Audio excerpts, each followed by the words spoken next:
કોંગ્રેસના પૂર્વ કોર્પોરેટર રઝાક હુસેન હાલાએ આપમાંથી ઉમેદવારી કરી છે। કોંગ્રેસમાં ટિકિટ માટે વિખવાદ થયો છે।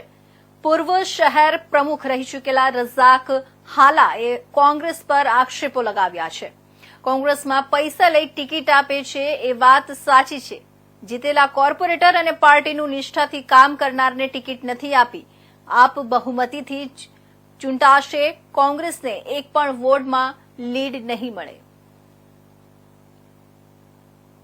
સમગ્ર વિગતોમાં એવું છે કે હું જુનાગઢ શહેર કોંગ્રેસ માઇનોરિટી પ્રમુખ હતો 2019 થી। હું 2021માં કોંગ્રેસના સિમ્બોલ ઉપર કોર્પોરેશનના ઇલેક્શન લડ્યો। પેટા ઇલેક્શનમાં હું 5000 મતે જીતેલો છું અને મારા પપ્પા છેલ્લા 30 વર્ષથી કોર્પોરેટર હતા। ગુજરાત શહેર માઇનોરિટીના ઉપપ્રમુખ હતા અને જુનાગઢના અંદર ટોટલી ટિકિટોનું વેચાણ શહેર પ્રમુખ મનુ જોશીએ કરેલું છે, જેને લાગતા ઓળખતોને ટિકિટો આપેલી છે।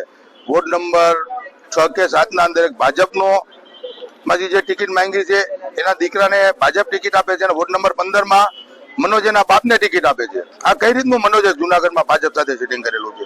કોંગ્રેસને બધી જગ્યાએ મનોજને પટાવવું છે અને 2019માં જે એક નેતા એમ કહેતો હતો કે 9-9 લાખ રૂપિયા લઈને હેમાંગભાઈ વસાવડા, બલોચ સાહેબ, પુંજાભાઈ વસ ઉપર જો આક્ષેપા નાખેલા હતા, આક્ષેપમાં 9-9 લાખના આક્ષેપ નાખ્યા હતા, તો તે આ વર્ષે કેટલા રૂપિયા મનોજને આપી